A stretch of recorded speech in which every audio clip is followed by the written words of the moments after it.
There is one truth that very few people tell you. Big ideas rarely begin in a beautiful office.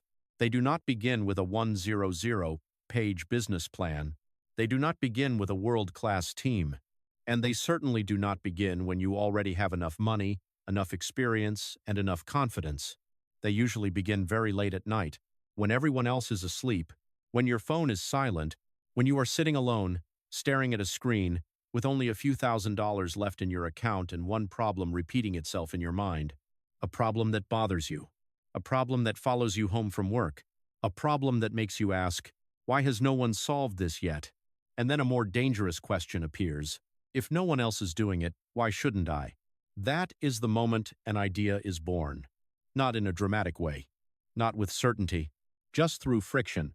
But many of the world's biggest companies began exactly like that. With one small problem that bothered someone so deeply that they could no longer ignore it. And I believe most meaningful journeys in life begin the same way. Not with confidence, but with a problem powerful enough to force you to change. I used to think leaving a bad life was difficult. Later, I realized that leaving a fairly comfortable life is much harder. Because when you are at rock bottom, you have very little left to lose. You may be unemployed. You may be broke. You may have no title, no reputation, no real attachments holding you back. But when your life is a 7 out of 10, things become complicated. You have a stable job. You can pay your bills. You have a respectable title. Your family thinks you are on the right path. Your friends look at your life and assume you have nothing to complain about. But deep down, you know you are not truly living. You are just operating. You wake up and go to work. You come home in the evening. You collect your salary at the end of the month. And next year looks exactly like the year before. Your life is not terrible. But it does not make you wake up feeling that you are building something meaningful. That is when the 10 out of 10 goal appears. A big idea, a major project, a company, a product, a moonshot. And when you talk about it, the people around you will think you are crazy. They will ask, why would you quit when everything is going fine? Are you sure this will work? What if you fail? People smarter than you could not do it. What makes you think you can? This is where you need to understand the difference between two things. The first is caution. The second is cowardice disguised as safety. I do not encourage anyone to quit their job recklessly. Do not watch a few motivational videos, listen to a few emotional speeches, and hand in your resignation the next morning when you have no savings, no skills, and no understanding of the market. That is not courage. That is irresponsibility. But do not use the word safety to justify your fear either.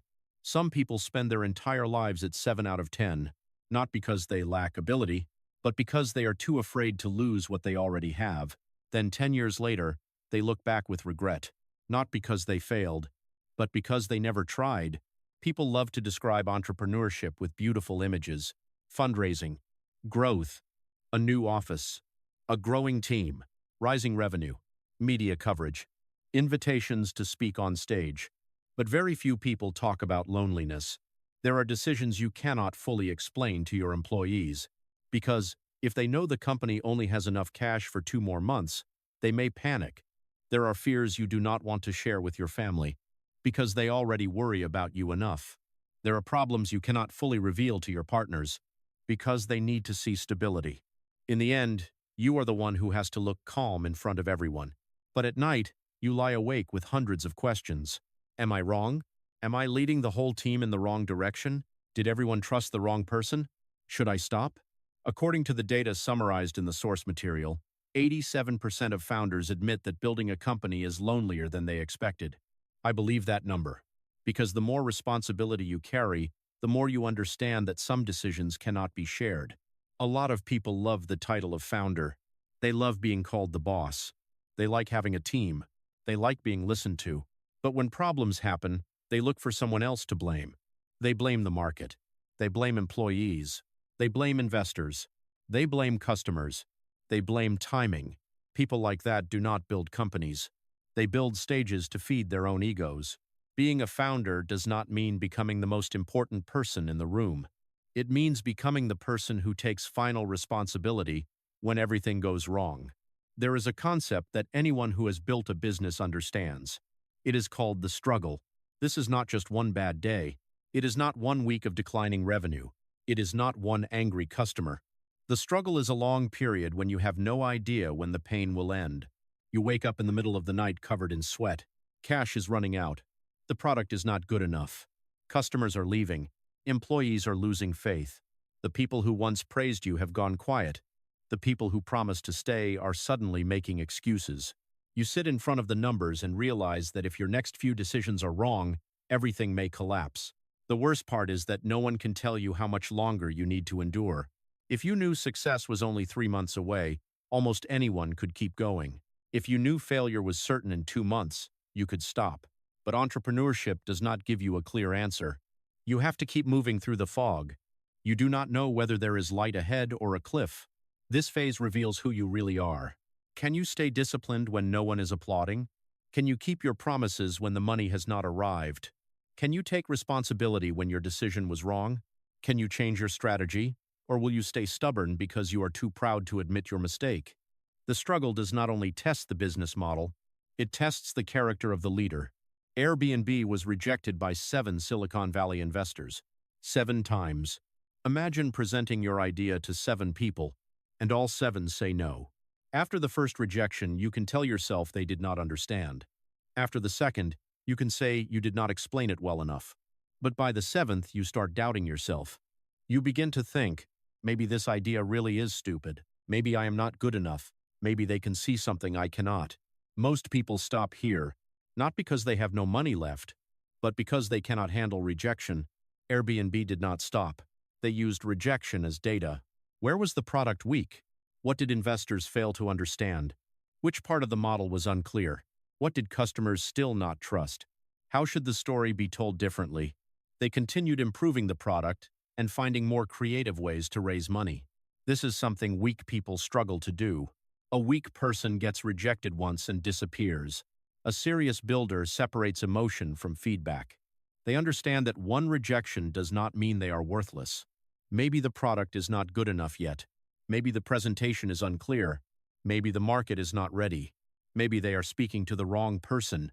Rejection is not the real danger. The real danger is learning nothing from it. People often say failure is the mother of success. That is only half true. Failure does not automatically create experience. Only analyzed failure creates experience. According to the material, as many as 98% of products launched may fail. That sounds brutal, but there is another number. 81% of founders who have failed still feel motivated to start another company. Why? Because after the first failure, they are no longer the same person. They understand customers better. They understand products better. They understand distribution better. They understand cash flow better. They understand that one talented person with the wrong attitude can damage an entire team. They understand that a great product with no distribution can still die. They understand that hard work cannot save a stupid strategy. But some people fail 10 times and learn nothing. Because they repeat the same mistake 10 times. They do not research the market. They do not listen to customers. They do not measure data. They do not improve the product. They do not change their method. Then they comfort themselves by saying, I have a lot of experience. No, that is not experience. That is prolonged stubbornness. I have learned one very clear principle from building YouTube channels and managing teams. Doing more does not automatically make you better. You need to act, measure, adjust, and then act again. A new YouTube channel should begin with a narrow niche, publish enough consistent content, observe the signals, and only then expand. You cannot just create anything you want. You need to understand exactly who you are creating for. Business works the same way. Running fast is not enough. You need to know where you are running. In the beginning, a startup cannot compete with a large company in terms of money. It cannot compete in brand recognition. It cannot compete in manpower. It cannot compete in systems. But a startup has one advantage: speed. That is the spirit of blitzscaling. You accept a certain level of inefficiency or risk in the short term in exchange for faster growth. But this idea is often misunderstood. Blitzscaling does not mean burning money like an idiot. It does not mean hiring a huge team just to look impressive. It does not mean expanding before your model works. It means knowing when to optimize and when to capture the market. One of the most important lessons is this: launch a product that makes you slightly embarrassed. Because if the first version is perfect, you probably launched too late. A lot of people suffer from perfectionism. They spend 3 months redesigning the logo, 6 months choosing brand colors. They write hundreds of pages of plans. They debate the product name. They polish every sentence on the website, but they have never put the product in front of a real customer. That is not careful execution. That is hiding from the market. As long as you do not launch, you can keep pretending your product is amazing. Only when customers use it will you learn the truth. Customers do not care how many sleepless nights you had. They only care whether your product solves their problem. One principle I repeat in my own practical training is, do not wait until you are perfect to begin. Begin and become better through the work. Speed is the advantage of the small player. Think big, but move through small, testable steps. The market does not pay you for endless preparation. It pays you for results. In the early days, Airbnb founders personally went door to door and took photos for hosts. That could not scale. A large company could not send thousands of employees to photograph every apartment, but at the beginning, it was extremely valuable. It helped them understand customers. They learned why poor quality photos reduced clicks. They learned what hosts were struggling with. They learned what made users feel uncertain. A lot of new founders think like corporations too early. They have fewer than 10 customers, but they want to automate everything. They have no revenue, but they hire people with fancy titles. They have not sold the product, but they are already planning national expansion. That is not big thinking. That is ego. In the beginning, founders need direct contact with customers. They need to sell. They need to support customers. They need to listen to complaints. They need to watch people use the product. They need to work manually until they see a repeatable pattern. Then they build a process. Then they automate. Then they scale. You cannot automate something you do not understand. As a company grows, problems appear every day. Employees resign. Customers complain. Costs rise. Products break. Marketing becomes less effective. Processes get blocked. New employees cannot keep up. Old employees resist change. You cannot solve everything at once. If you try to put out every fire, you will burn out. Worse, you may waste time on small fires while a major one destroys the entire company. A strong leader must distinguish between two kinds of problems. One kind is annoying. The other can kill the business. An unattractive office is annoying. Running out of cash is fatal. One unhappy employee matters. A dead distribution channel is critical. A few product bugs should be fixed. But the market no longer needing your product is an existential threat. Leadership is not about solving the largest number of problems. Leadership is about choosing the right problem to solve first. Some fires need to keep burning, not because you are irresponsible, but because you are protecting something more important. An early-stage startup looks like a group of pirates. A small team, fast decisions, flexible roles, breaking old rules, attacking quickly. Everyone does many different jobs. There are few formal processes, but as the company grows, that model creates chaos. You cannot manage a company of 100 people by shouting across the room. You cannot send every decision through the founder. You cannot assign work from memory. You cannot evaluate people based on feelings. At some point, pirates must become a navy. There must be discipline, structure, systems, clear ownership, hiring standards, training processes, accountability. Many founders fail here. They know how to create chaos that produces early growth, but they do not know how to build systems that sustain growth. They are used to everyone asking them for answers. They enjoy being the person who knows everything. They like people waiting for their decisions. But when everything has to go through the founder becomes the biggest bottleneck in the company. I have said this very clearly when discussing team management. A creative person is not automatically good at execution. A strong checklist manager is not automatically good at generating ideas. If you want a strong team, you need the right person in the right role. One team may need a technical manager and an idea manager. You cannot force one person to carry everything and still expect the system to run well. A good company should continue operating even when the founder is not in the room. If you leave for 1 week and everything stops, you have not built a business. You have created a highly stressful job for yourself. In the early stage, startups need generalists. One person may create content, support customers, handle operations, help with sales. They may even assist with recruitment. That is normal. But as the company grows, you need specialists. A product specialist, a growth specialist, a finance specialist, an HR specialist, an operations specialist, a data specialist. The mistake is keeping the same structure while the company changes scale. Someone who fits a 10-person company may not fit a 100-person company. A process that works for 20 customers may collapse under 2,000 customers. A founder who is excellent at starting may not be excellent at scaling. And this is where things become painful. You need to change. Sometimes, you need to change people. Some people are very intelligent but still terrible employees. They are talented but unreliable, talented but constantly late, talented but toxic to the team, talented but impossible to trust, talented but exhausting to everyone around them. A toxic genius is still a toxic asset. A weak founder keeps them because they are afraid of losing talent. A mature founder understands that company culture is not destroyed by what you say. It is destroyed by the bad behavior you tolerate. According to the material, 90% of founders experience severe stress and burnout, sometimes to the point of wanting to quit. That number is not hard to understand.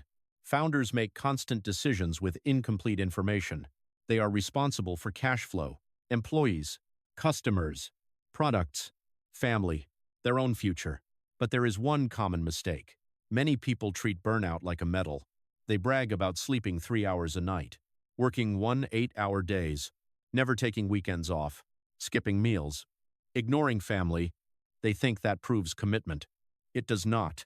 Sometimes, it only proves that they are terrible at managing themselves.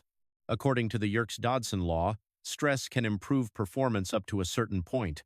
Beyond that point, memory, concentration, and decision-making ability decline. You think you are pushing harder. In reality, you are making worse decisions. A company does not need a hero who sets himself on fire. It needs a founder who can survive the long journey. Sleep. Eat properly. Exercise. Rest. Talk to someone you trust. That is not weakness. That is maintenance for the most important system in the company, your brain. One of the most dangerous mistakes is tying your entire self-worth to the business. When the company grows, you feel valuable. When revenue drops, you feel like a failure. When investors reject you, you think you are not good enough. When customers criticize the product, it feels like they are attacking you personally. That is a fast path to collapse. Commit fully, but do not attach your identity to the outcome. You are the person building the company. You are not the company. A product can fail. A strategy can be wrong. A company can shut down. But your life does not end there. You are still a father, a mother, a son or daughter, a friend, a person who can learn again, start again, build again.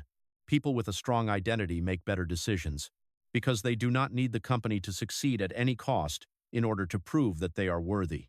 Commit to the journey, but do not allow the journey to consume the person you are. A $10 million opportunity may require almost the same amount of effort, stress, and sleepless nights as a $100 million opportunity. You still need to build the product, hire people, sell, face rejection, handle pressure. So why not choose a bigger problem from the beginning? A bigger market? A goal worth the sacrifice? That is moonshot thinking. But do not misunderstand it. Thinking big does not mean exaggerating. It does not mean drawing a $100 million revenue chart before you have one customer. It does not mean calling yourself a technology company when your product does not work. A moonshot means choosing a problem large enough and a market broad enough that your effort can produce an outcome worth pursuing. Think big. Start small. Do not build an empire in your head while failing to create a working prototype. Do not talk about serving 1 million customers when you have not called 10. Do not talk about building a billion-dollar company before making your first sale. A huge dream combined with cowardly action is still just fantasy.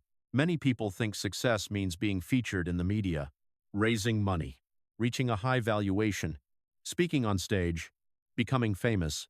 But the true success of a product is when it solves the problem so well that users forget they are using it. It becomes a natural part of their work. It requires little learning, little effort, little thought. A good product does not need to amaze customers every day. It simply makes a painful problem disappear. That is the highest level. Not being the most visible, but becoming so useful that people cannot imagine working without you. In the end, building a great company is not only about making revenue grow, it is about making a problem smaller. At first, That problem occupies your entire mind. It keeps you awake. It frustrates you. It forces you to begin. Then you build a solution. You find people who believe in you. You hire a team. You launch the product. You get rejected. You fail. You improve. You continue. And little by little, the problem becomes smaller. But during that process, something else changes too. You. You become calmer in the face of rejection, more humble in front of the market, more decisive in chaos, more disciplined with yourself, more intelligent in the way you manage people. You learn when to move forward, when to stop, which problem must be solved, which fire can keep burning. You learn that the company needs your commitment, but it does not need your self-destruction. And one day, you realize that success is not only the final number, it is also the person you became while building. So if there is a problem in your mind that no one has solved, well, do not ask. Am I guaranteed to succeed? No one can answer that.